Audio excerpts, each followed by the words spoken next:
February 18, 2001, the FBI's worst nightmare became reality. Robert Hanssen, a man who had spent over 25 years working in the very heart of America's intelligence community, was exposed as a spy. The shocking part: Hanssen had been spying for the Soviet Union and later Russia for more than 2 decades, right under the FBI's nose. But this wasn't just any betrayal. It was on July 21, 1986, that a KGB agent had a conversation with someone they knew only as B. That someone was Hanssen. From that moment, Hanssen started a streak of betrayal that would make him the most damaging mole in the history of the FBI. He didn't just hand over documents, he compromised missions, exposed operatives, and ultimately caused the deaths of agents working undercover within the KGB. For years, Hanssen stayed ahead of those hunting him, hiding in plain sight. An audio tape from that 1986 conversation triggered a $7 million investigation.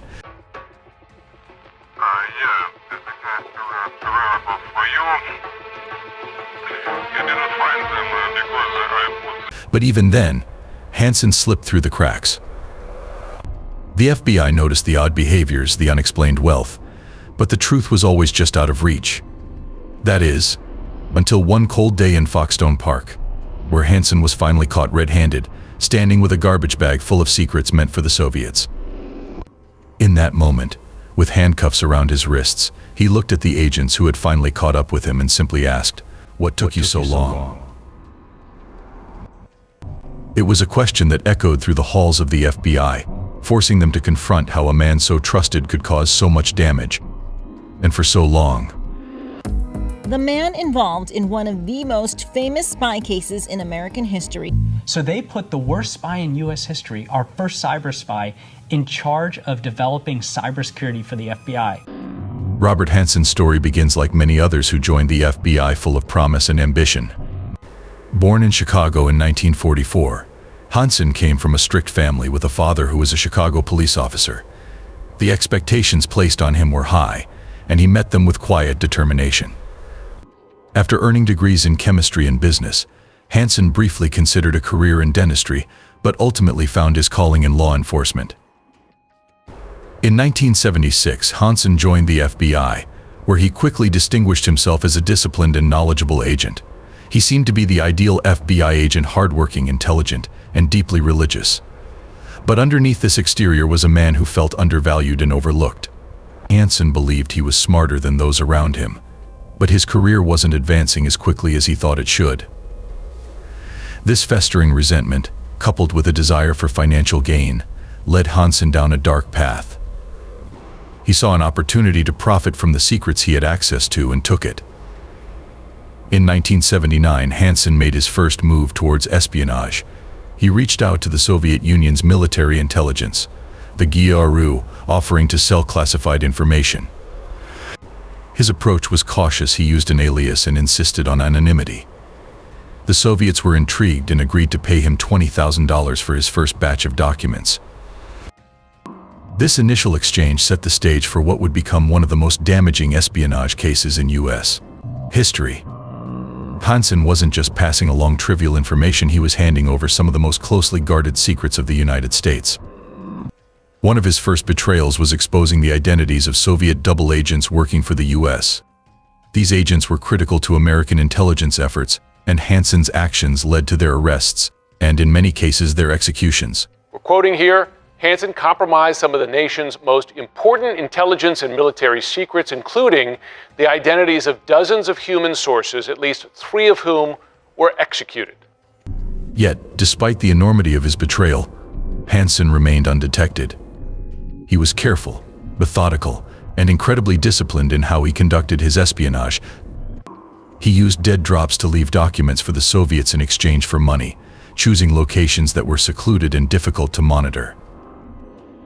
The Soviets, in turn, left payments for Hanssen in cash, which he carefully hid from his family and colleagues. Hanssen received payments of $1.4 million in cash and diamonds for the information he provided to the Soviet Union and after that to Russia. Hanssen's ability to maintain his double life was rooted in his profound ability to compartmentalize. At work, he was a model FBI agent, known for his expertise in counterintelligence and his devout Catholic faith. At home, he was a loving husband and father. But in secret, he was a traitor, selling his country's most sensitive information to its greatest enemy. As the years passed, Hansen's relationship with the Soviets deepened. He continued to provide them with a steady stream of valuable information, including details about U.S. nuclear strategy and the inner workings of the FBI. The information he provided was so damaging that it set back U.S. intelligence efforts by years and cost countless lives. Despite his increasingly risky behavior, Hansen remained undetected throughout the 1980s. The FBI had no reason to suspect him. He was, after all, one of their own. But as the 1990s approached, the cracks in Hansen's carefully constructed double life began to show. As the 1990s dawned, Hansen's double life was becoming increasingly difficult to maintain. The FBI had begun to intensify its counterintelligence efforts, driven by the belief that there was a mole within their ranks. The suspicion wasn't unfounded. There had been too many unexplained leaks and too many operations compromised. But the idea that one of their own could be responsible was almost unthinkable. Hansen, ever cautious, continued his espionage activities, but he knew that the risk of getting caught was growing. He became more paranoid, taking extra precautions to ensure that his communications with the Russians were secure. He reduced the frequency of his dead drops and made sure to cover his tracks meticulously. But despite his best efforts, the pressure was beginning to take its toll. In 1994, the FBI made a significant breakthrough with the arrest of Aldrich Ames, a CIA officer who had been spying for the Soviet Union. Ames's arrest was a major victory, but it also raised troubling questions. Even after Ames was apprehended, sensitive information continued to leak out of the FBI and CIA. This suggested that there was another mole still active within the U.S. intelligence community. At that time, there was a feud between the CIA and FBI regarding where this mole was. They knew there was a mole, they didn't know which agency. This Russian spy eventually carted out. Hansen watched with a mix of relief and anxiety as Ames was taken down. He knew that the FBI would now be even more determined to root out any remaining spies. His behavior became more erratic. He started to show signs of stress and began to isolate himself from his colleagues. The FBI, already on high alert, started to notice these subtle changes. The Bureau's internal investigation into the leaks intensified. They began to scrutinize every aspect of their operations, re-examining past cases and looking for patterns that might indicate who the mole was. Hansen, knowing that the noose was tightening, took even greater care to maintain his cover. He made sure that his espionage activities were completely separate from his work at the FBI, and he kept a close eye on his colleagues, looking for any signs that they might be onto him. But as the investigation continued, Hansen's behavior became increasingly suspicious. He was known for being a loner, someone who kept to himself and didn't socialize much with his colleagues. While this wasn't unusual in itself, combined with the FBI's growing concerns about a mole, it started to raise red flags. Hansen's superiors began to wonder if his aloofness was a sign that he had something to hide. In 1998, the FBI and CIA formed a joint task force to investigate the possibility of a mole. They started by narrowing down the list of suspects, agents who had access to the compromised information but weren't directly involved in the cases. Hansen's name came up as a potential suspect, but there wasn't enough evidence to take action. The task force continued to investigate, focusing on Hansen and a few other agents, but without concrete proof, they were at a standstill. Knowledge about where he might make a drop to the Russians. Some information that would help us build our case against him. Hansen, meanwhile, continued his double life, unaware that the FBI was closing in. He remained careful, but his growing paranoia led him to make mistakes. He accessed classified files that were unrelated to his work, drawing further suspicion. He also began to exhibit more erratic behavior, staying late at the office for no apparent reason, and showing signs of stress that he couldn't completely hide. The FBI knew they were close, but they needed more than just suspicion to take down Hansen. They needed hard evidence, something that would definitively link him to the leaks. In 1999, they got their break when a Russian intelligence officer defected to the US, bringing with him a wealth of information, including a recording of a conversation between a KGB handler and an FBI mole. The recording didn't reveal the mole's identity directly, but it provided enough clues to narrow down the list of suspects further. The task force honed in on Hansen, but they still didn't have the evidence they needed to arrest him. They decided to keep him under close surveillance, monitoring his activities and looking for any signs that he was preparing to pass more information to the Russians. Hansen, sensing that something was amiss, became increasingly paranoid. He started to worry that his car was bugged and that his communications were being monitored. But despite his growing unease, Hansen couldn't resist the temptation to continue his espionage activities. In late 2000, he made a critical mistake. He downloaded a classified file onto a floppy disk, an action that was immediately flagged by the FBI. The task force knew that they had their man, but they needed to catch him in the act to ensure that the case against him was airtight. By early 2001, the FBI was ready to move in on Hansen. They had been carefully building their case, and now they had the evidence they needed to make an arrest. But they knew they had to be careful. Hansen was a seasoned counterintelligence agent, and if he suspected that he was being watched, he could destroy the evidence and disappear. The FBI decided to relocate Hansen to Washington, D.C., ostensibly to give him a promotion and a new role as a computer security supervisor. In reality, this move was designed to keep a closer eye on him and to limit his access to sensitive information. They also assigned a young agent, Eric O'Heal, to act as Hansen's assistant. O'Heal's real job was to watch Hansen closely and gather the final pieces of evidence that would allow the FBI to arrest him.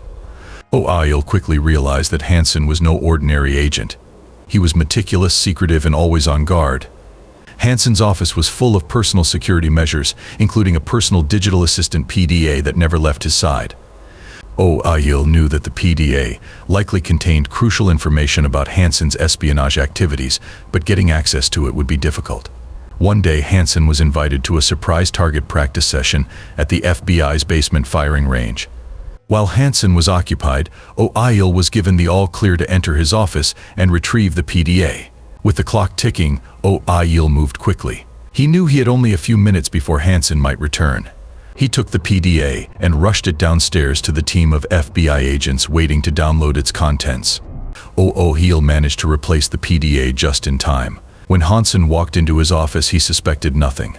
The FBI now had the information they needed. Hansen's PDA contained details about an upcoming drop, including the location and date. The Bureau knew that February 18, 2001 would be the day they would finally catch Hansen in the act. As the day approached, the FBI carefully planned their operation. They knew that this was their best chance to capture Hansen red-handed, and they couldn't afford any mistakes. Agents were positioned at key locations in and around Foxstone Park, the site of the planned drop. The plan was simple: wait for Hansen to place the classified documents at the drop site, and then move in to arrest him. On the morning of February 18th, Hansen arrived at Foxstone Park, carrying a black garbage bag filled with classified information. He parked his car and walked to the drop site, a footbridge over a small creek that ran through the park. Hansen was calm, going through the routine he had perfected over years of espionage. He placed a piece of white tape on a sign as a signal to his Russian handlers, then carefully tucked the garbage bag under the bridge. As Hansen knocked the dirt off his shoes and began walking back to his car, FBI agents closed in. Two unmarked vans screeched to a halt beside him, and a team of SWAT agents emerged, surrounding Hansen. He was caught completely off guard. For a moment he seemed to consider making a run for it, but it was too late. The agents quickly handcuffed him and took him into custody. As he was led away, Hansen, always the calculating mind, had only one question: what took you so long? It was a chilling reminder of how long he had managed to outsmart the very agency that prided itself on catching spies. With Hansen in custody, the FBI moved swiftly to secure the evidence they needed to ensure conviction. The garbage bag he had left under the bridge was recovered, and its contents, classified documents meant for the Russians, provided irrefutable proof of his treason. In addition to the documents, the FBI found cash and diamonds, payments from the Russians for the secrets Hansen had sold them over the years. Hansen's arrest sent shockwaves through the FBI and the broader intelligence community. The scope of his betrayal was staggering. Over the course of 22 years, Hansen had passed thousands of classified documents to the Soviet Union and later Russia. These documents included details on U.S. nuclear strategy, intelligence operations, and the identities of American agents working abroad. The damage to U.S. national security was incalculable, and the lives lost because of his actions were a devastating reminder of the real-world consequences of espionage. In the weeks following his arrest, Hansen was interrogated extensively by FBI agents. He showed little remorse for his actions, insisting that his motives were purely financial and that he had never intended to harm anyone. However, the evidence against him was overwhelming, and it was clear that Hansen had known exactly what he was doing and the devastating impact it would have. Hansen eventually agreed to a plea deal, avoiding the death penalty in exchange for his full cooperation with the FBI. He pleaded guilty to 15 counts of espionage and was sentenced to life in prison without the possibility of parole. Hansen was sent to the high-security federal prison in Florence, Colorado, where he would spend the rest of his life in solitary confinement, cut off from the world he had betrayed. The arrest of Robert Hansen was a major victory for the FBI, but it also raised troubling questions.